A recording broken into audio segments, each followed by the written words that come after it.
Welcome, movie fans. Thanks for joining us for episode 131 of Reading Between the Reels, the premier podcast of punching vertebrae back into place. If you're a new listener, we're so glad you found us. And if you've been enjoying the show, please like, follow, and subscribe, and leave us a 5-star review on iTunes or Spotify. You can also support the show by posting on our socials and by joining our Facebook group. I'm Craig Dickinson, and I'm joined tonight by Justin Eldon. Corey's out again tonight. We wish him the best as he's recovering from surgery. But Justin, how you doing, bud? We should punch him in the vertebrae, see if that does anything for him.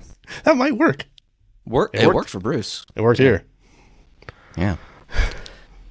I'm doing well. How are you, Craig? I'm good. It's one of my favorite things to do is podcast with you, Justin. So I'm doing very good. Aw. So enough schmaltz. What have we been watching this week? What you been watching? What have I been watching? I feel. I blanked. What have I been watching? I feel like I told you. What have I been? Well, we did talk about Gen V. Did you catch up on that? As of Gen this V, recording, the finale has aired. I've watched it. I don't know if you did yet. Ooh, I have not seen the finale. I have children, and you should definitely not watch that show No. with children around. No. Nope. I mean, we'll talk about that. I have young children. Yeah. So I've been watching Gen V, which Craig and I both really like. The Boys, and I think Craig, you said.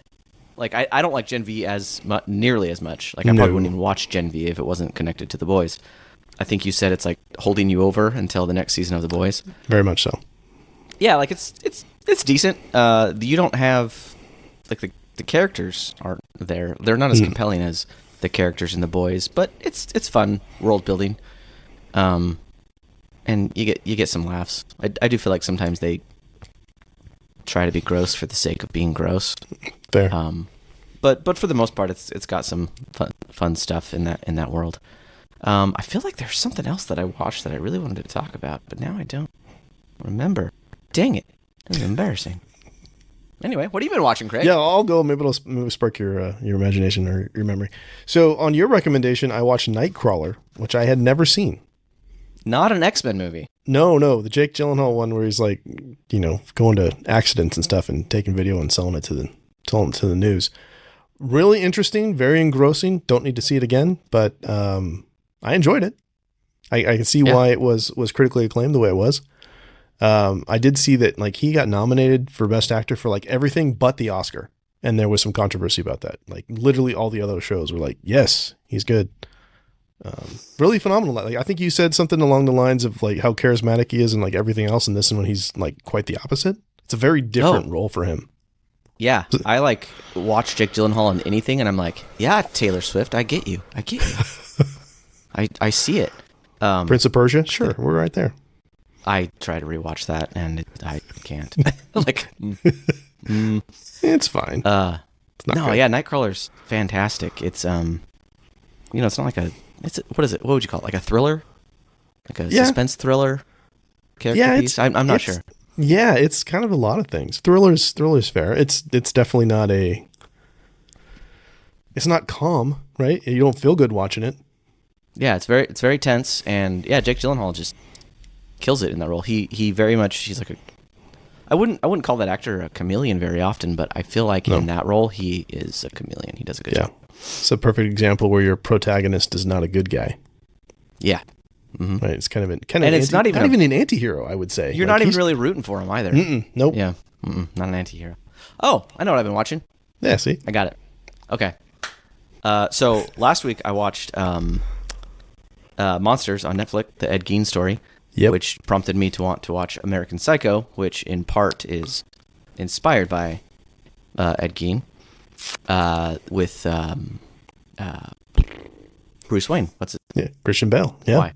Christian Bale, thank you. I'm so bad with actor names, which I feel like if I have a podcast about movies, maybe I shouldn't. You're not usually.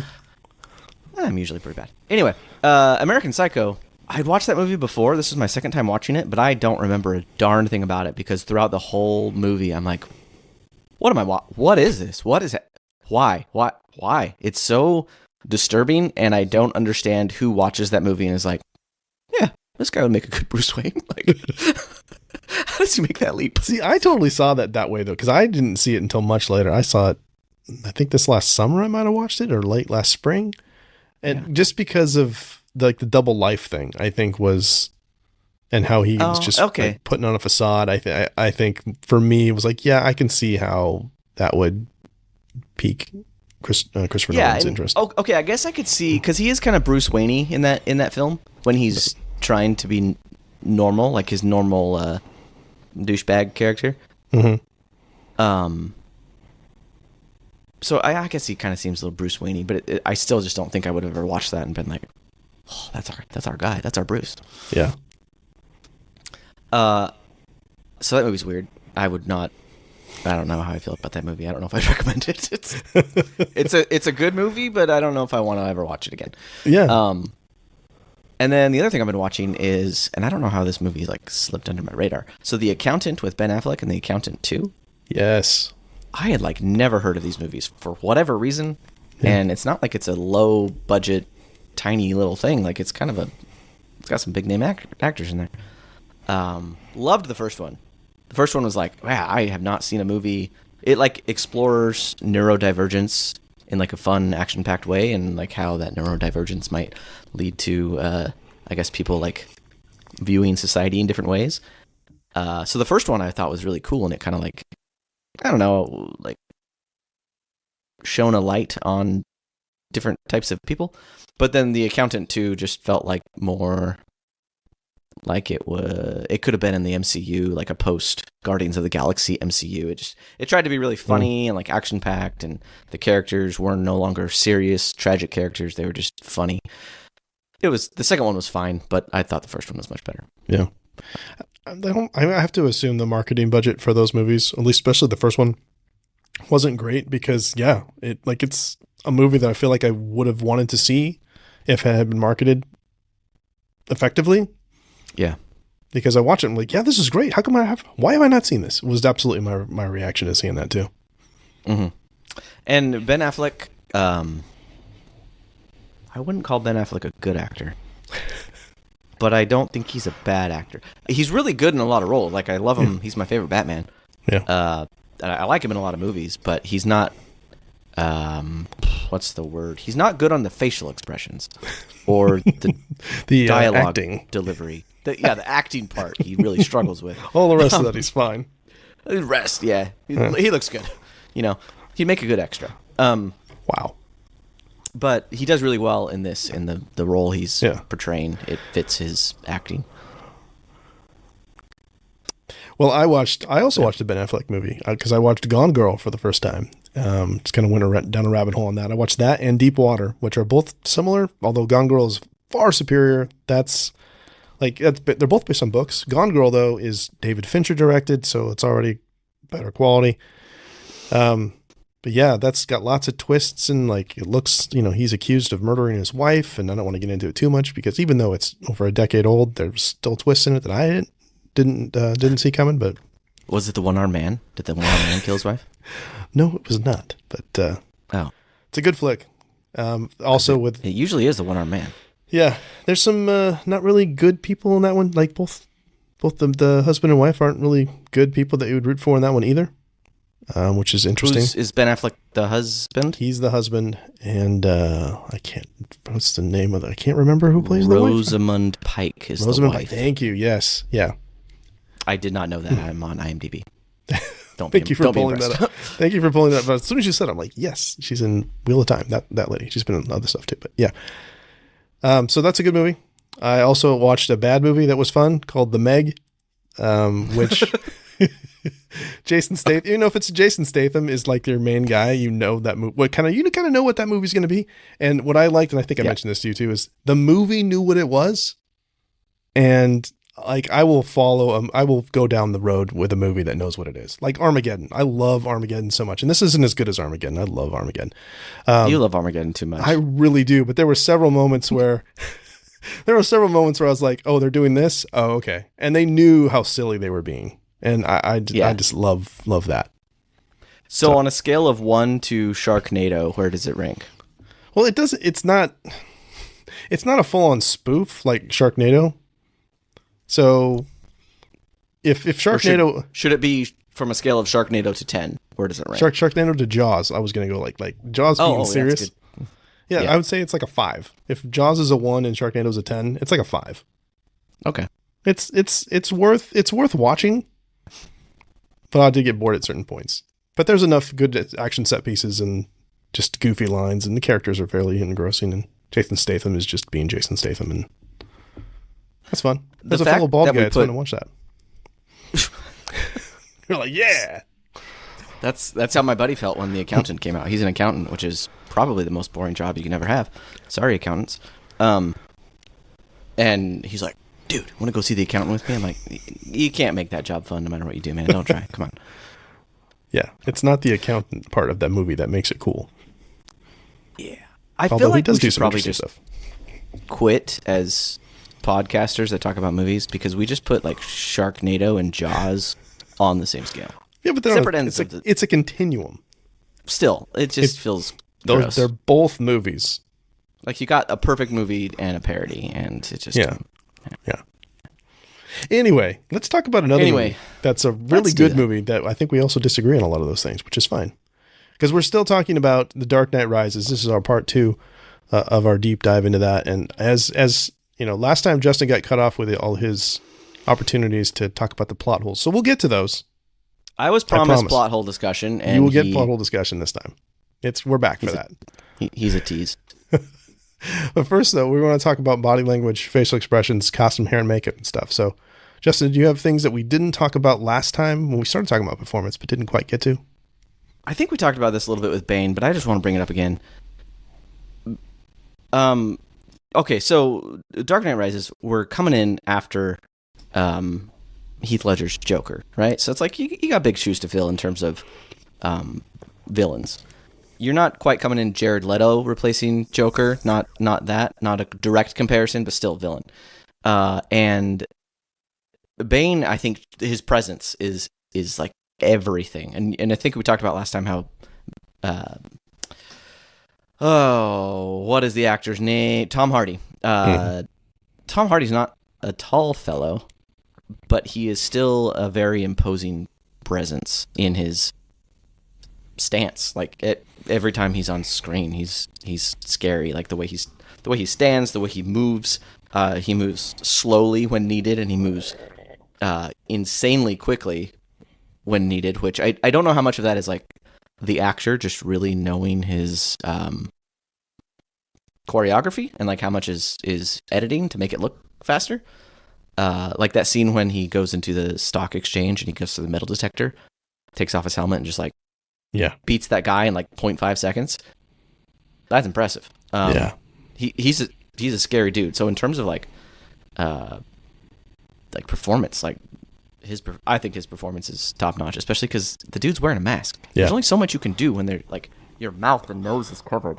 Yeah, but he said last time the eyes, so much with the eyes and just the, It's a good thing we're doing video now, because that would have been really, really bad audio for He does a lot of this very theatrical, moving his head around in his hands, stuff like that. Just a couple things. We did talk a lot about it because it's hard to separate some of the things we talked about from just facial expressions. But a couple of things I didn't talk about. I love the look that Batman gives that rookie cop when the guy shoots at him. Yeah. It's like, well, I'm on your side. We talked about the turning on the screen and looking back, but Selena Kyle back and forth things a couple times. Wait, turning on the screen, looking back? Well, yeah. What? So, she does that when she's in there and trying to give the fingerprints to Stryver, and then the cops bust in and she just melts down screaming, and then stops and looks behind her and lets us know. Switch. We're in on the sequel. We're like the only ones that see that, and I think that's pretty cool. We talked about the jacket a little bit last time, but I did want Bane's jacket, just jumping around a little bit. That this was a custom made jacket. I didn't get a chance to talk about this before. So the costume designer Lindy Hemming. So she said that what she did, she took inspiration from, it's a Swedish army jacket and a frock coat from the French Revolution. So it's equal parts dictatorial and revolutionary, because he's both of those things. That is cool. I wonder. Right?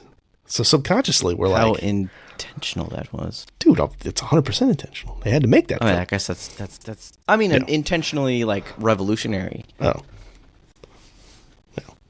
It is a cool coat, though. It is a cool coat. I wish I had that coat and those pecs to fill that coat.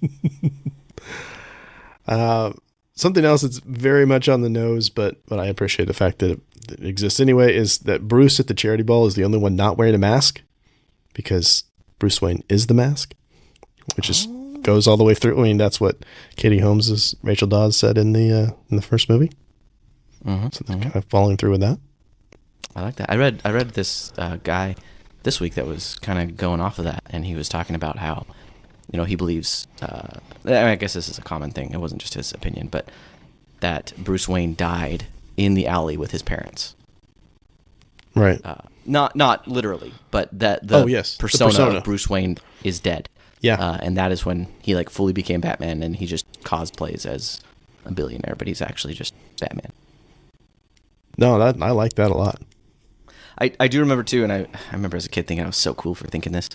As a kid, I mean senior in high school, when I read the series Nightfall, which is the series that this is very, very loosely based on, where Bane breaks Batman's back, and Batman, while he's recovering, he hires another Batman. Anyway, and in Bruce Wayne, Batman talks about in there how he literally views himself as two separate people. When he puts on the mask, he is a separate person with separate motivations and goals and ideas and things like that, and he just kind of takes it off and boom, back to regular. And I like that. I feel like every live iteration of Batman has done that very well. That's great. So speaking of masks, so you've read the comics, you're familiar with Bane before this movie. How did you feel about the mask that Bane is wearing being a pain relief, a source of pain relief, versus the Mexican wrestler style thing that they had in the comics? Yeah, I was okay with it. I think we've talked about this a lot, but Nolan grounds his superhero films quite a bit. So I don't know if I was expecting him to have the Bane Venom. What's it called? Yeah, I think it is Venom, right? Yeah, but I think it has a certain name. I thought it was called something else. Anyway, but it's basically Venom that he, turns on and roids out, essentially. And I feel like in this movie there was some hints at the fact that Bane is insanely roided out. When he's introduced, or when he's shown in the sewers when they bring him Commissioner Gordon. Yeah. His two henchmen bring him. You kind of see scars or lines up his back a little bit. Just almost tears in his skin a little bit.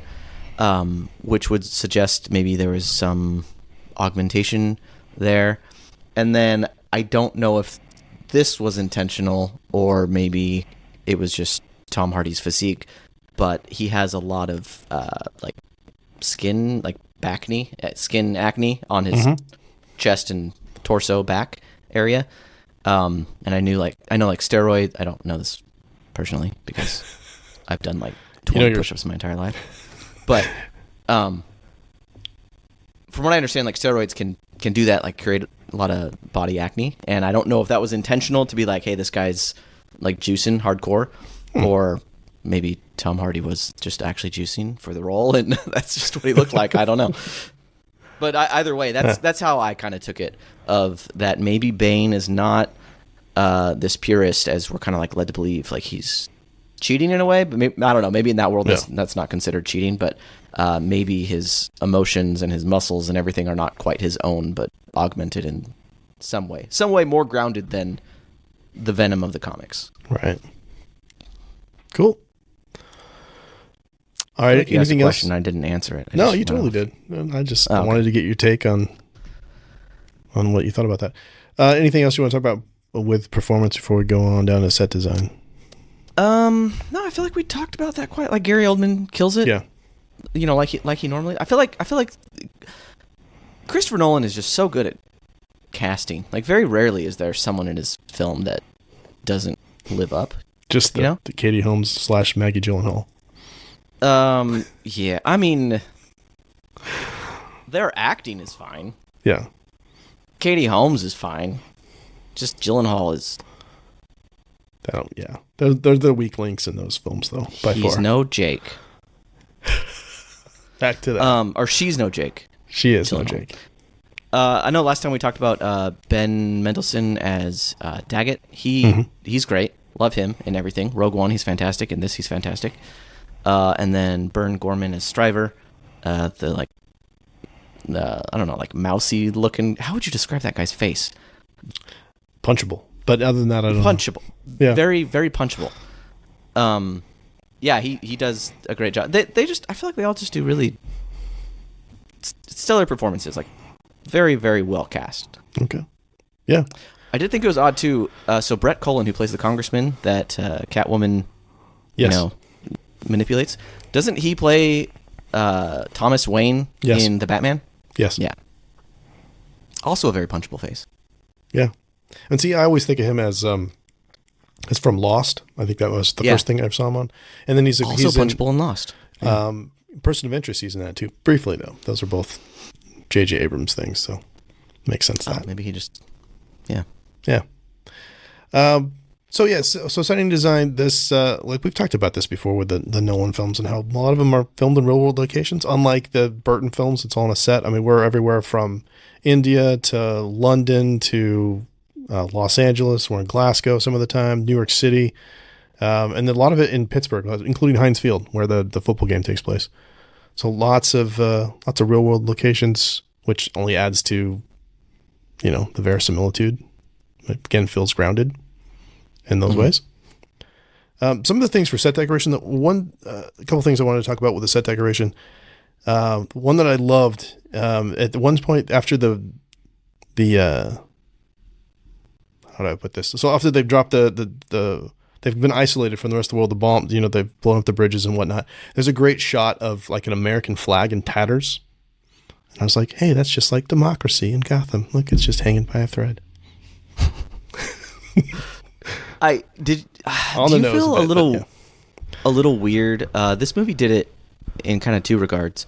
There, where it shows the American flag, and then in another instance when it pulls out of Gotham, and it shows like the military, high command with the big computer screens, and they're like analyzing the situation in Gotham, and that just always seems so weird to me because everything is always so localized within Gotham. Yeah. But then to see it pull out into the larger world, it's like, I guess, functioning in the same way our world does. I don't know. It just, that juxtaposition between Gotham and real world is always a little bit jarring. I felt that way in The Batman with our friend the vampire. When at the end, when like the National Guard comes in to help him out, I'm just like, National Guard next to Batman? That just seems weird. It's a little strange. Weird. Yeah. I don't know. Yeah, that feels like a necessary evil. Like you kind of need to show, the president and like what would happen with the rest of the world if it's, America's most important city. And they mentioned stuff like that, which is also, that was also kind of a little bit weird for me to hear how the rest of America feels about Gotham City. I mean, I guess it makes sense, based on where it would be in that universe. But it was a little jarring. But I guess, also necessary. I kind of wish they would have just kept it a little more localized. But yeah, I understand where they were going with it, I suppose. I was going to say something else about that, but never mind. Something else I wanted to mention. We see this in the first couple of movies as well, but I don't know. Did you notice that when we get to Wayne Enterprises, almost all the rooms are huge, but like very sparsely furnished, like hardly any furniture in them. Like they do not fill the rooms at all. Yeah, I feel like this one, it was kind of subtly showing the decline of the company. That's kind of how I was taking it. Like it used to be this grand, thriving company, and like it's kind of slowly being hollowed out throughout the films. Ooh. And then Fox kind of draws attention to that of like, you torpedoed your own budget and you've been spending kind of recklessly and not really taking care of your company type thing. Yeah. That's how I took that. Is that? No, I like that. And I had something slightly different, but I really like that too. I was just looking at it as, since we have, this is, Batman has essentially used, Bruce Wayne Batman has essentially used Wayne Enterprises as a front for his, to fund and to furnish the Batmobile, obviously, and all of his suit and all of his equipment and stuff. Like, it's not really important so much what's happening there as what's happening below. It's like, but also, I mean, I guess that feeds right into what you said too. Like, he's neglected that And it ultimately neglected that in favor of Batman. And then even when Batman, retires, essentially now he's got nothing going on in there. Yeah, that's kind of one of my issues with this movie too. Is so he meets with Fox, and Fox is like, "Well, your company's basically broke and everything sucks." But if I recall, Bruce put Fox in charge of everything. That's true. Right? So it's like, Fox is like, by the way, you're broke, you suck. And if I was Bruce, I'd be like, excuse me, you had one job. Big job, but it was yours, not mine. Yeah. Yeah, I always assumed that Bruce Wayne was a figurehead. Like, that's kind of his deal, right? That he's the playboy philanthropist thing, that it's his name. He's the one signing the checks, but he's not doing any actual work. And I think that's so the everyone fact that he assumes neglects it shouldn't hurt anything. Yeah. But maybe I just misunderstood their relationship. Or maybe this movie's not as good as we think it is.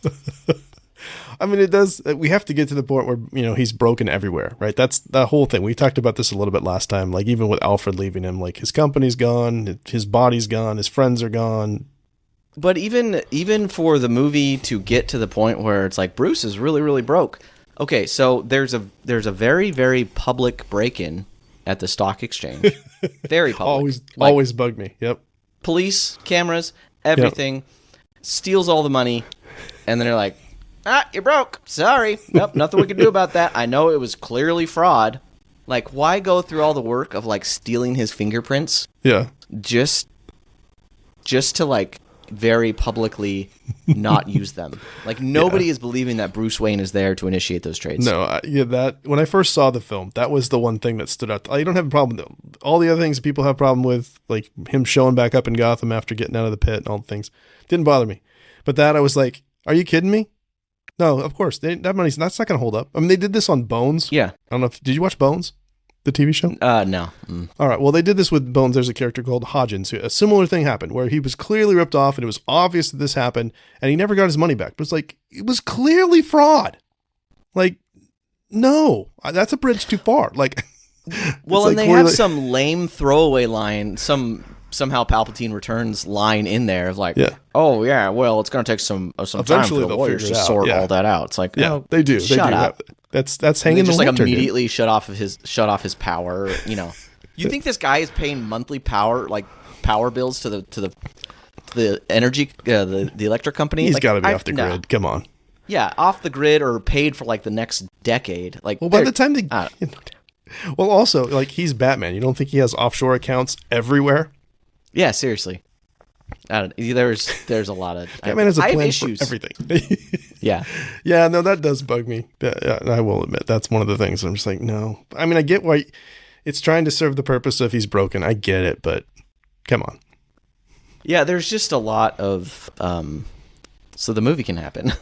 Why is this thing so the movie can happen. Yeah. I feel like we've come to respect Christopher Nolan. Yes, he doesn't always pay attention to the small plot details. He expects the audience to piece a lot together. Yeah. Like in Inception. Inception does not focus on the little tiny details. So you just kind of have to headcanon your way out of that. Yeah. But in this one, it's there are too many of these. And it just feels different. I don't know. Yeah. See, I don't know why. You've got me thinking of some other ones that bug me now as I move on down to props because I know. I think we talked about this at lunch too. It's what about all the other tumblers? The Gothamites are going to recognize that, right? All the the camo ones. Hey, isn't that Batman's car? How come there's a whole bunch of them? Where those came from Wynn Enterprises? Oh, that's weird. Yeah, that's really weird. You're telling me every kid in the city doesn't have a little Hot Wheels version of the Batman tumbler by now? 5-year-old's gonna be like, "Mommy, it looks the same." Yeah. Shut up, child. That kind of bugged me. I mean, I get it. I do love the bat, though. I have to say, I'm going to swing back and forth. I love the design on the bat. I love the sound design on the bat. Yep. All that's very cool. And I know a lot of that is practical. Sorry, I had to say it. A lot of that is practical, as where they move that thing to. Obviously not the actual stuff where it's up and above and whatnot. But so between the tumbler, the bat cycle, and the bat, what's your favorite Nolan trilogy vehicle? Yeah, I'm still going to go with the tumbler. But I do like the bat quite a bit. I've never been much of a fan of the tumbler. I don't dislike it, but of all the Batmobiles, it might be one of my least favorite. Oh, that's true for me too. I mean, I do like Batfleck's Batmobile quite a bit, which is kind of like I like Batfleck's. That's kind of like a merge between this one and like Keaton's Batmobile in a lot of ways. Yeah, it's got like style, the best of but both. Also just like the raw power. Yeah, crushes everything. Actually, that you know runs what? into the soups. The Batman with Vampire Boy. No, that's not even. That's just a least car. Favorite. Oh yes, that's just a car. That's dumb. Oh yeah. I don't. Give me something. It's a Batmobile. Batman drives it. It's a Batmobile. Sorry. Yeah. Okay. No, but I like Michael Keaton's quite a bit. Obviously, there's like some nostalgia glasses going on there. Yeah. But that one's just awesome. And then the one, I don't know if this counts, but the animated one from the Batman animated series. Yeah. Which is also very tank-like in a lot of ways. So cool. So cool, though. Okay. Speaking of stuff that's dumb, the clean slate, which I don't have a problem with in and of itself, like the fact that it exists, but it is... Craig, wait. Yeah. Wait, okay. Pause. No, You're supposed to like this movie, and I'm supposed to criticize this movie. What are you doing? Stay in your lane, man. I gotta be a critical thinker. All right, fair. The thing about the clean slate, which I mean, it's kind of cool, right? That it could erase you from the internet or whatever. But the awful exposition, and I know Nolan sometimes gets dinged for exposition, but Daggett says, I wrote this down. He says, "What, the clean slate? You mean the ultimate tool for a master thief with a record? The clean slate where you type in a name and date of birth, and within a couple hours that person ceases to exist in any database?" That's word for word what he says. No breaks there. Just those two sentences are just like, okay, could you lay it out? No. Like, did you put it in as like a placeholder? Thank you for the exposition. That was great. Write something more clever here. And then it just didn't get to it. Yeah. Like, that was so bad.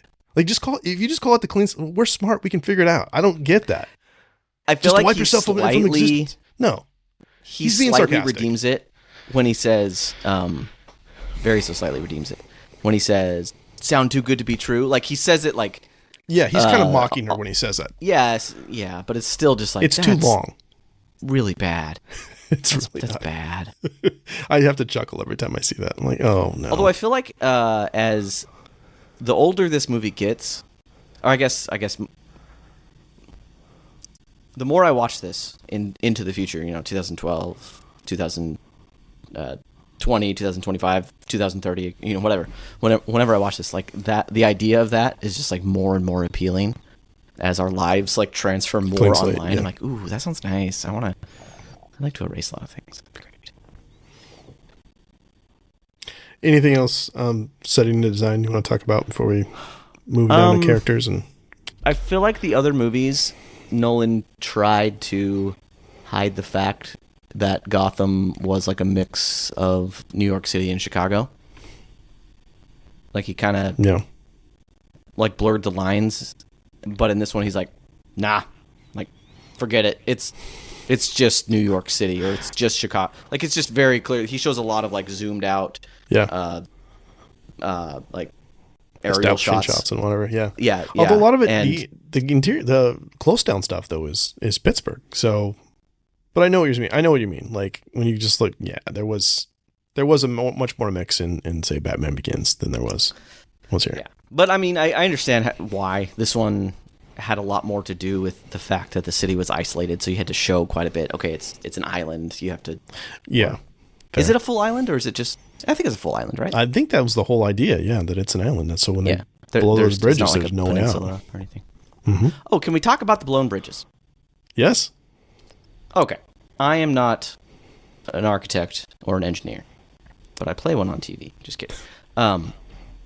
But my very deep and intense Googling about architecture and engineering has shown me that those bridges that were blown up to isolate the city are suspension bridges, which a suspension bridge requires the entire bridge to be connected. If you blow one part of a suspension bridge, the whole thing falls apart.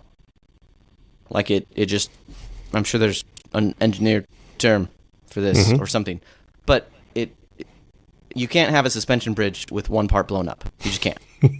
And they just straight up don't care. They're like, yeah, we're going to blow it up. And then the U.S. Army is going to park on the other side with like big old guns and tanks and jeeps. And so the movie can happen. But I'm like, no. I don't like it. So, I don't know. Either CGI in a new bridge or I don't know, have drones over it to shoot things that try and isolate in some other way. I don't know. But yeah, I don't like that. Like I said, I don't know much about engineering, but every time I watch this movie, I'm like, that doesn't work. And for this podcast, I'm like, okay, I need to confirm if that doesn't work. Sure. And yeah, it doesn't. Yeah, it doesn't it's a fair gripe. Not even a little bit. Okay, I'm done. That was it. All right, I'm just rolling down the characters to see who we haven't talked about. We've talked about just about everybody else. We didn't talk about Matthew Modine as Peter Foley, the second command, Matthew Modine had a much bigger career in the 80s and just kind of pops up here and there and was in this film. Oh, yeah, he's pretty good. Stranger Things. He's the yes, that's probably doctor. Most of our audience would know him from that, and the kids would know him from there. Nestor Carbonell plays the mayor again. Aidan Gillen, who plays the CIA agent at the beginning. Also, Littlefinger from Game of Thrones. And then, is this also Cameron in Ferris Bueller? I always get him mixed up. Is it different? Is it a different guy? Same guy? No, it's a different guy. I'm pretty sure. Different guy. Okay, different guy. I get him mixed up. They look similar in my brain. No, that's a different guy. Can't remember his name off the top of my head right now. But that's not him. That guy, just in that plane scene, the CIA agent in the plane scene, is just so funny. Because you can tell. You can tell it's like, this guy clearly has a desk job. He got promoted last minute. He's feeling real that guy cool. Over here. Yeah. Yeah. He didn't fly so good. It's Perhaps he's wondering why you would shoot a man before throwing him out of a plane. You're a big guy. For you. Yes, okay. Yeah. There you go. We do have Juno Temple, Keely Jones from Ted Lasso. Pre-Ted Lasso. She's Selena Kyle's friend. Jen. Tiny little bit part. Without her British accent, which is always just weird. How do you feel? Let's assume, because I don't think there were ever any plans to make a fourth one, right? No, not from Nolan. So let's assume there was, because it's kind of weird that they would introduce Robin right at the end and then not have any need for follow up. Do you think Joseph Gordon-Levitt would have been a good Robin? You like that? You like that casting? Well, he's not Robin at that point. He's Batman. So which question are you asking me? Would he have been a good sidekick, or would he have been a good Dark Knight?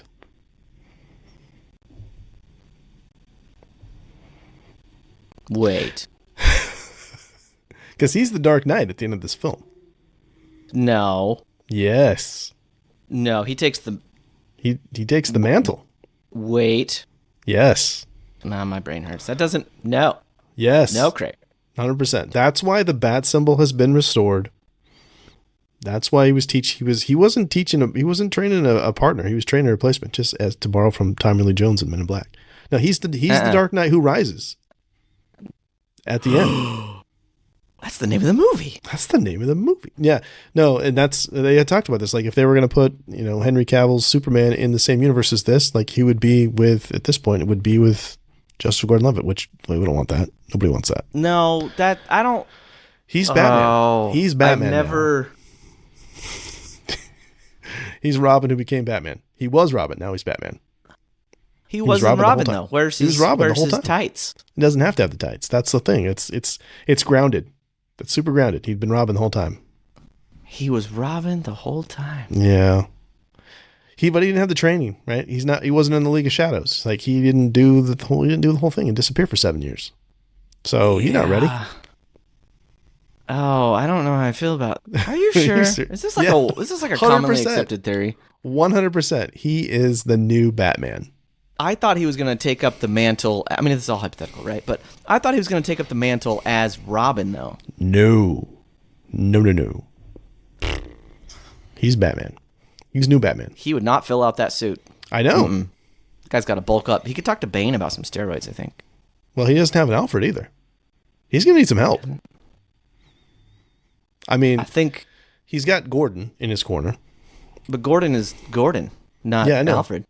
No, I know. That's I'm not deep. saying he's going to straight up replace Alfred. I'm saying he's not by himself. He's got help, but he's going to have to get himself an Alfred of some kind.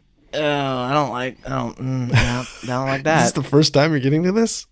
100%. That's where that went. I just thought he was going to be Robin, No. like a Nightwing. Nightwing's his own thing. I Nightwing do. is not Nightwing. I know. Yeah, no, Nightwing No, I'm is... thinking Darkwing Duck. That's Duck. Have you seen Darkwing Duck? I have, but yeah, I know it's amazing. Nightwing is Dick Grayson. That's when he goes to Bloodhaven and all the things. Yeah. Yeah, so I thought he was going to be like a Nightwing, like a grown-up Robin. I don't think so. That's why he's that's just why gonna you get be the bat symbol at the end on the rooftop. If nothing else, I think there's tons of in-text evidence for that. So that kind of a little bit follows. But then you see the Dark Knight Rises at the end. I'm like, that's what they mean. I mean, it means multiple. It means more than one thing. Platform that rises. It means more than one thing. Like a lot of stuff. Oh, it's symbolism, but it's also like literally happening when he rises. Literally. The song Rise is playing at the same time too. The song is called Rise at the end. So I don't know if I montage. like this. I don't like it. It's both too on the nose and too far away from the nose. Well, There's multiple noses at play. the nose plays. That's an Ocean 13 reference. Bane doesn't have a nose. It's true. How is that connected? I It's don't all know. connected. Where's Hey, did Corey? We need some theories. Hey, did we talk about Cillian Murphy being in this? I can't remember if we did. Oh yeah, I don't know. That was nice. I don't know to if we did, but he only got the one scene, but that's great. I know that's the rumor has it that was going to be Heath Ledger as the Joker as the judge, but I'll take some Dr. Jonathan Crane, Scarecrow. see, every time I hear as that, well. I don't like it. I don't like Joker in that role because Joker's an agent of chaos. I was saying the thing. Same thing. Yep. A judge is not. That's the opposite. No. Unless he was a really chaotic judge. I mean, they do have the death or exile. Yeah, death by exile. That's kind of fun. By exile. Yeah. Yeah. I'm reading too much. I'm still okay. I'm still. While you're doing that, I'm going to throw Robin's not Batman. No. I know, but at one point, Dick Grayson becomes Batman, right? He's one of the ones that takes up the mantle. That has happened in like some that. iterations. No, I'm sorry, Michael. Liam Neeson's back. He's back. Yeah. Which again is another wonderful Christopher Nolan grounded because in the comics, Ra's al Ghul or Raz al Ghul, however you pronounce it, people.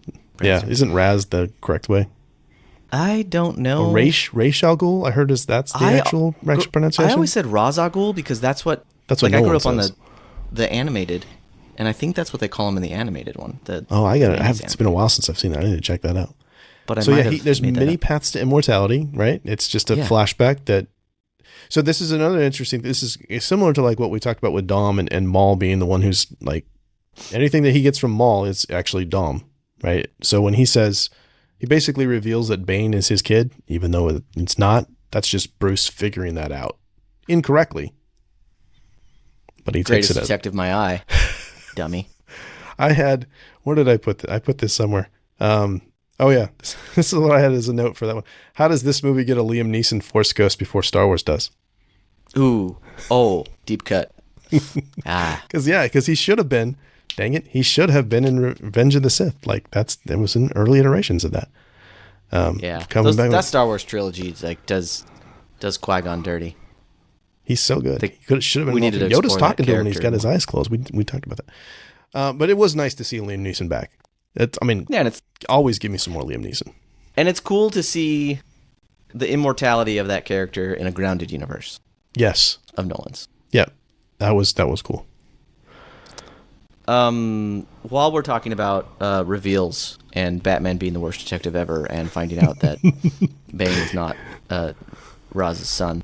And missing, Talia there the whole time. His face when after he gets stabbed and realizes who Talia is, he's just like, oh man, Aren't you glad we're doing video now?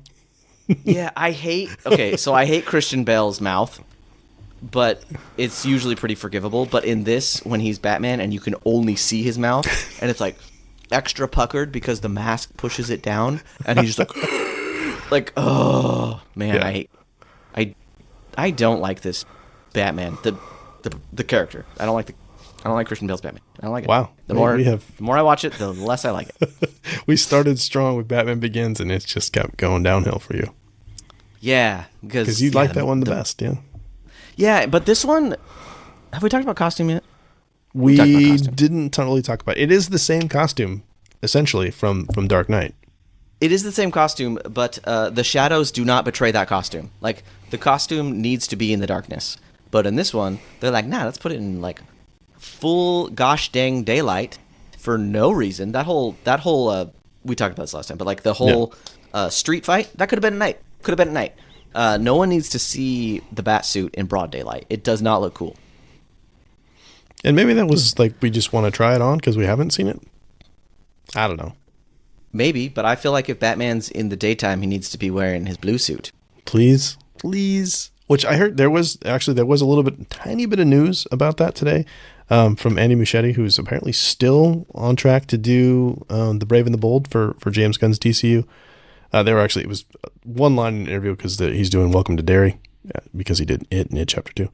And they're talking about, we're in the next couple months, we're going to start having some information coming out about that. I've already said too much. So that's essentially confirming that movie's still happening. But nice. I say all that to say, I want blue and gray suit. I want the yellow emblem I want a yellow utility belt, and I want the yellow emblem with the black traditional Batman symbol in the middle. But Craig, we already got the blue suit in The Flash, and you love that suit so much. I love that suit. I like seeing the blue and the gray. It's trash. We also got there was two of those, remember? Because Keaton had a blue and gray suit in his in that chamber as well. You didn't get to see it very much, but it's in there. Is he wearing it? No, he doesn't wear it. No, but it doesn't count then. We see it. He has a whole bunch of different cool suits in there. Yeah, I saw that movie twice, and that was 1.5 times too many. I like that. At some point, we just need to do the DCEU and just go through it. It's got a lot of good stuff. That's not one of them. Hey, you know what else is in this movie? Glenn Powell is in this movie. Look at you bringing it back. Hey, look at that. Glenn Powell. Very early Powell. Yeah. You call him Glow? Glow. You know, we're buddies. Glenn Powell. This is not a hard name. What is wrong with us? Glenn Powell in his natural habitat of douchebag. Very much so. I don't know if he's a douchebag. He's probably very nice. Glenn Powell, he seems like a really good dude. Come on the show, you Glenn. Are. Yeah. He definitely listens to this podcast. He's 100%. one of our 5 subscribers. Yep. Yeah, he just always kind of looks like a douche, but in this he's just like typecast as the douche. Yeah. There's no money here. What does he say? Then why are you here? Why are you here? Yeah, something like that. Yeah. Okay. Got a nice looking suit though. Yeah. He's a jerk. Okay. And Thomas Lennon, who played the Doctor in Memento, also is back playing the Doctor, who mentions how he's seen worse cartilage in knees. Because there's no cartilage in the knee. Yeah, that's a fun line that they spend a couple scenes discussing and then solving and then never bringing back. They're like, oh, Batman, you don't have any cartilage in your knees. Oh, Batman, we're going to get you this cool little like bionic leg. It's the brace. That fixes it. Brick. That's it. You can kick the brick. You're welcome to try it, Alfred. Come on. But then never mentioned again. Nope. Not referenced. It's not. It doesn't slow him down. He doesn't. You know why? Kick Bane in the nethers with it. That would have been. You know cool. why? You know why? Because it's a bad movie. Because he's Batman. Okay. Shut up. Go home. We're gonna end it right now. Just a few more things. The hero's journey. I had 2 things. Not a few more things. No, I got more things. Okay, well that's fine. I got so many more things. Because I had it written there that this apparently was news to you that Robin becomes the new Dark Knight. He's the Dark Knight who rises. It's right there. Oh no, I missed that. I'm sure there are some of our listeners that are like, "Are you kidding me? Really?" Yeah. And then really, I mean, and this was all in all the promotional material too, like the saga ends and all that kind of stuff, where Bruce, finally comes to terms with his fate and lets go, which we've never seen that iteration of Batman. It was like, I'm good with, not being Batman, which I know there are some purists that are like, that doesn't make any sense. He would never do that, but he does. He finds peace and like retires officially. Yeah, he wouldn't do that. Mm. Well, it's, we talked about this a little bit too, that, Batman, I've heard lots of people way smarter than me talk about this too, like where, Batman retires after the Dark Knight and he lives in isolation as Bruce Wayne. Like that doesn't make sense either. He would retreat into the Batman persona because that's who he is. Yeah. He'd still be doing Batman stuff all the time. Yeah. Yep. You know, because even I hate to be the guy that's always like into comics, but I love that. That's real. That's what it's based on. So the thing that I can't remember the name of the comic now, but the saga that Batman vs Superman the movie is based on is it's basically old man Batman. We're talking about the Dark Knight Returns. Yeah, there we go. Okay. So Frank Batman, Miller. just like in the movie, builds a suit to fight Batman. Gets wrecked by, Batman builds a suit to fight Batman. Superman. Batman builds a suit to fight Superman. There we go. Gets wrecked, but I'm pretty sure he knows he's going to get wrecked, and essentially lets Superman beat him, more or less, in order to, he goes out as Batman, intentionally, knowing that was the end. So I don't like this idea that he kills off Batman and remains Bruce Wayne. Yeah. Especially when he goes out with Catwoman, because Catwoman and Bruce Wayne weren't buddies. I mean, they kind of were, but it was more Batman and Catwoman, or I guess I should say Bruce and Selina and Batman and Catwoman. Yeah. Yeah, I don't super like that. And that just made me think, this is going to be a tiny rabbit trail, but I'll go this way anyway. It's like Fat Thor in Avengers.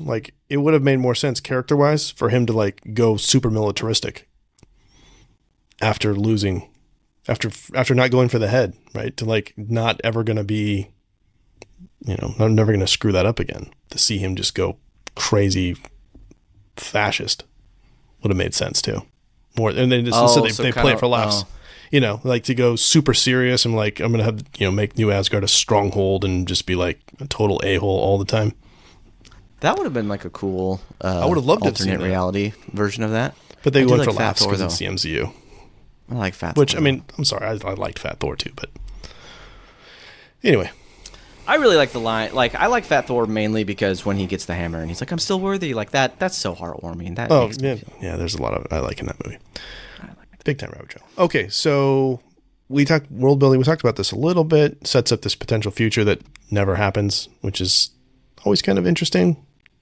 And I know there was rumors that Man of Steel would be in the same universe, which we talked about why that's an issue. And I have two minds about that because you have this $1 billion franchise. Let's already have this established world, and then you don't use it. I get why. But it's also it's just Zack Snyder's Man of Steel is way too fantastical to be alongside Christopher Nolan's Batman. They're very, very different. And it's and somehow it's the most grounded Superman we've ever had. Man of Steel? Oh yeah. I guess Man of Steel is, but the rest of the DCEU is not as much. No, that's because that's the pitch, right? That's Goyer's pitch. Let's do. That's why he does it as an alien invasion movie. How do we do this if this was in the real world? Yeah, that's true. I guess the grounded in Man of Steel versus the subsequent films. Yeah, kind of, because that is the follow up to this in a lot of ways. It's written by the same guy. It's Nolan produces, and obviously Snyder comes in and directs. But tonally it's very similar. I feel like James Gunn's Superman. I think you and I discussed this. I'm going to steal your comment. This is Craig's comment. But because James Gunn's Superman is so lighthearted and cheery and very opposite from the Zack Snyder Superman, I love them both. Yeah, but me too. They're very different. I would really like to see a team up with James Gunn's Superman and a Batman. Get a really jaded, dark, just cranky Batman. Batfleck would be great. Batfleck and James Gunn's Superman would be awesome. It would be fun. Because I feel like Superman in that iteration is way more nerfed than Cavill's Superman. Yeah. So he would be a little bit closer to he's competing with Batman. Yeah. Yeah. And Ben Affleck's Batman is just insane. Yeah. Well, we've scene, blah blah blah, Corey, something. There you go. We've kind of drifted into final thoughts a little bit too. Oh yeah, sorry. But my final thoughts are plot holes. we'll get to that. I was just gonna say, just to kind of jump off that, like I really do. That's what I want more. Yes, I'm excited. I liked Superman. I'm excited for Supergirl and Jason Momoa playing Lobo. That's fun. And Man of Tomorrow is already like being written right now. If we get another Superman movie, like give me 13. Superman's my favorite superhero. Give me like 13 Superman movies. But I really want a World's Finest movie where it's not Batman v Superman. I want to see them team up. I want to see like the Lethal Weapon dynamic. Like give me that. Like please. I would want to see a Batman versus, like, because I feel, as much as I like the Batman versus the Dawn of Justice movie, love director's it. Director's cut. Ultimate cut. As much as I love that movie, it would have been so much better if we had an established friendship between the two first. Yes. Like the stakes would have been way higher. The Martha scene might have actually been slightly good. That's stop. Craig likes the Martha scene. I do. I love it. It worked for me on an emotional level. You are the one. You are the only one. Stupid. Thank you, Chris Terrio. I appreciate you. I don't know who you are, but I don't. Chris Terrio. Like he wrote Batman v Superman and won an Oscar for Argo. I think he won an Oscar for Argo. I know he wrote Argo. Come on the show, man. Yeah. Anyway, I would like to see like. Of course, he also wrote Rise of Skywalker of those guys just like being buddy pals. I and so then want that very much. That causes them to fight. That'd be awesome. Well, like, have you seen? I know it's based on a comic. And I haven't read the comic, but there's because the DCAU, the animated universe, does adaptations of a lot of those. Batman, Superman, Public Enemies, or Superman, Batman, Public Enemies, where Lex Luthor is the president and like they have to go on the run or whatever. Like the two of them are fugitives, and just the rapport between the two is amazing. Just watching them be like buddies is, because Superman's so straight laced and Batman's jaded and all of that. That dynamic it's beautiful. Give us that. Yeah. The buddy cop thing. Batman's all like ends justify the means. Superman's like, Boy Scout. What the hey, dude? Yeah. What the hey? That's Superman. Gets to be such a jerk sometimes. Four's a name. So is Gary. Oh man, that's. I really do like. I like that iteration of Superman quite a bit. Yeah, okay, really so any more final thoughts on this one? I know you have some plot holes, so let's do it. You've got the floor. I'm going to leave this podcast and start my own competing podcast if you don't let me get through all these plot holes. Like, I quit. Go. Whatever you're paying me, I don't care. It's over. We're done. Go for it. He doesn't pay me at all. Okay. So, let's do some plot holes. So we talked about how stupid it was that the plane got hijacked and everyone's supposed to believe that was the plane crash, even though the wings are like probably 100 miles away. Sure. All right. And then we like perform a blood transfusion in a moving plane. Sure, yeah, that works. Whatever. All right, so we talked about how terrible it was that you can just punch a vertebrae and it fixes a broken. They never say it's a broken back, but in the comics it's a broken back. Oh, so yeah, we're just gonna punch you and you're good. Like, screw you, chiropractors. How dare you go to school for. It did say it was sticking out, right? They tell you which one it was sticking out of his back or whatever. Yeah, there's some description. So, I mean, I believe you can use force to push it back. I don't believe that just heals it, though. No. Like, anyway, we got some issues there. We talked about the clean slate thing. Oh, no, we only talked about the dialogue with the clean slate. Okay, so Selina Kyle steals Bruce Wayne's fingerprints to get the clean slate. Ultimately, like that was the price. Yep. Bruce. Oh no! I just solved this plot hole in my brain. I read this out loud. This is a stupid plot hole. Shut up. Did you solve it? Yeah, we're good. Solved. Okay. Never mind. Next one. This is not a plot hole, more of a continuity error, but like a really bad one. Stock exchange. Broad daylight. Probably like early morning too, because I'm pretty sure the exchange just opens. I don't know how stocks work, but I'm pretty sure it opens early in the day.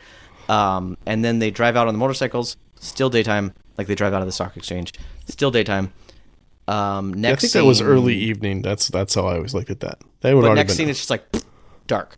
Yeah, nighttime. It falls quick. It was. What happens at sunset? It was winter or fall. I don't know. We're getting to the time change right now. Okay, but if we can turn that scene into dark, could we have turned the street fight into dark? That would have been nice. That's a stylistic choice. I can't help you there. Yeah, okay, just bad. Okay, we got a light switch in Gotham. That's fine. Whatever. Talked about the bridges. Oh, okay. The cops. Yes. We lure the cops down into the sewers, right? For like 5 months. Are in new. I'm just gonna Google. If any of my students are watching this, and I tell you not to use the Google AI to cite your sources, which I do, you have to use the actual link to cite the sources, not Google AI. I'm breaking that rule right now. Luckily, none of my students watch this. Okay, so the NYPD is 34,000 has 34,000 officers. Sorry, 33,000. Okay. So we're gonna assume Gotham is the same. We're gonna assume. So we have roughly 33,000. Let's say not all the officers went down there. Let's say 30,000 officers in these sewers. Mm-hmm. And how are they eating? Are they like putting down food for all of them? So the movie can happen. But are they also shaving for those several months that they're down there? Because they're all cleanly shaven when they come out. That's not a plot hole. You told me you were going to refute these, Craig. I feel unrefuted. Okay, this is like Corey said, that the reason that Dom does not wake up is that his kids have not aged. I'm like, that's a movie thing, man. Dom is not waking up. When he shows up at the end of the house. Do movies not have makeup departments that they could slap a couple beards on these guys? Or maybe just tell all the guys, hey guys, we're going to shoot one scene, and then 2 months from now we're going to shoot another scene. If all you extras could just not shave, that'd be great. I just don't think that matters. It matters. It matters. Some of the stuff I'm going, yeah, that makes sense. Have to be held accountable. What else? Okay, and then, cops are in the sewers. How many manhole covers? Manhole. Sorry. Are in Gotham, do you think? Like hundreds of thousands, probably? Sure, lots. Are they all covered? You all can't. Of them. Not a single cop can every single pop his head out? I don't know. Every single one. Okay. I don't know. It's a good thing, though, we got Detective Blake, getting notes from the sewers, from those He's been in communication constantly with his partner. 1,000 cops. Yep. Okay. So none of them are leaving any of the manholes. Okay, no big deal. I know a very common plot hole that everyone gets mad at is Bruce Wayne getting back into the city after escaping the prison, even though the city is like completely cut off. Because he's Batman. He's Batman. I'm sure he could hire a plane and parachute in. Not a big deal. He's got 1,000 ways in, just like he should have, offshore accounts. Freaking Batman. The end. He's Batman. I'm fine with that. Yep. Let's see. Another common one is Bruce Wayne is dead, but then he's not dead, but then he dies again when Batman dies. Someone would have connected the dots. I don't have an issue with that. I don't think anyone knew Bruce Wayne really came back into Gotham. I don't think he made that really clear. Like, Batman came back, but Bruce Wayne didn't really come back. I mean, he showed up at that one ball and then, destroyed all of their cameras with the EMP. No. I'm saying when he comes back into Gotham after Gotham has been overtaken and isolated. Oh, nobody saw him. Yeah, some people online are like, people would connect those dots. I'm fine with that one. Not at all. I got more. Hang on. Some of these we've already talked about. Did you just make a giant list? Yeah. Oh, yeah. Most of my notes for this episode are just plot holes, if I'm being honest. Yeah, keep going. Oh, Blake figures out that Bruce Wayne is Batman. About that. Well, because he had the anger. Yeah, that's weak. Oh yeah. I noticed your face. Your face looks like sad. Because you can't hide the anger the way that I learned how to do it. And I'm an orphan, and I recognize other orphans. Therefore, you're Batman. I don't know if that's a plot hole. That's just lazy writing. I'm just gonna put this on a category of bad editing, plot holes, and lazy writing. Okay.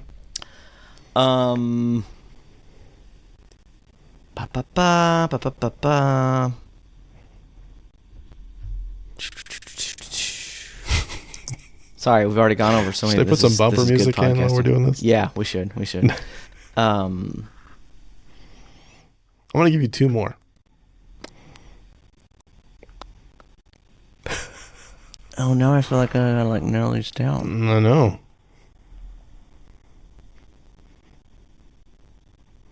Let's see. Did you know this movie is 87% on Rotten Tomatoes?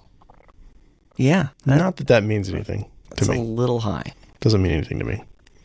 All right. We talked about how stupid it was that... Oh, okay. First. Okay, let's do this. Bruce Wayne's choice in women. We got Katie Holmes, Gyllenhaal, Dogface lady. Maggie Gyllenhaal, yeah. Sure. Childhood friends. I'm Sure. okay with that. Whatever. But then, like, I'm going to fall in love with Talia, who's clearly a psychopath terrorist that somehow made it onto Wayne Enterprises' board, and there wasn't, like, any sort of solid background checks. Okay, maybe she made up her background. Whatever. But shouldn't Batman Bruce Wayne, like, look into that background? He's the world's greatest detective. He probably should have figured that out. But no, instead, he's just going to fall head over heels for this lady and, like, hand over the keys of the kingdom to this lady, show this lady where a nuclear bomb is. That's cool. Let's do that. And then, surprise, she's going to, like, literally stab you in the back. Side. Whatever. Literally. And then 5 minutes later, I'm going to just make out with Selena Kyle, but I'm going to make out with her while the whole city is about to explode. Like, we have literal seconds. Yeah, I know. I'm still mad at that one. That one's really dumb. Really, really dumb. That was like the worst timed kiss ever. And then, rather than just telling Commissioner Gordon, I'm Bruce Wayne, he's like, remember you put a coat on a boy like a really long time ago? And like, as a police officer, he probably did that often. He's like, okay, Batman, that narrows it down to like 500 kids. He had his suspicions. That just cinched it for him. Oh, I probably recognized the sad face, just like Robin Batman Blake did. Yeah, exactly. Frick. It's just bad. There's too many. I can take a couple of these. I can wash away a couple, but there's too many. We already talked about Bane's trades. That's stupid. We really like this movie for the most part. Strangely enough. No, speak for yourself. Stop this. Don't speak for me. We talked about how stupid it is to even just introduce. Bruce is like, oh, here's one. Batman comes back. He meets Blake. Blake's, getting beat up, about to die by the bad guys at nighttime in Gotham. And he, like, hands him the little tiny bomb. And he's like, hold for 2 seconds and then throw it or something. Right? It's not a plot hole. But, like, Blake throws it at what's supposed to blow open the sewer, right? Yeah. And nothing happens. And he's like, do you got anything bigger? And then Batman just, like, blasts it. Because it looks cool. Why did Batman even give it to him? Just to, like... Practice. Put him in his place? Practice. Yes. Like, know your place, child. He's teaching him lessons all the way through. That's why you wear a mask. What? So sometimes you can't get rid of a bomb. You need a bigger bomb.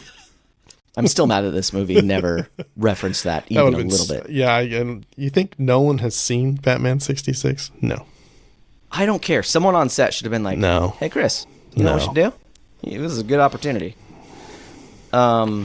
Anyway, there's just a lot of issues. Can I go into overall thoughts? I'm just going to go into overall thoughts. That wasn't overall thoughts? I really like this movie. Good. Me too. It is by far the weakest of the three, like by a wide margin, to the point where it makes me sad. It's got a lot of issues, but I do like this.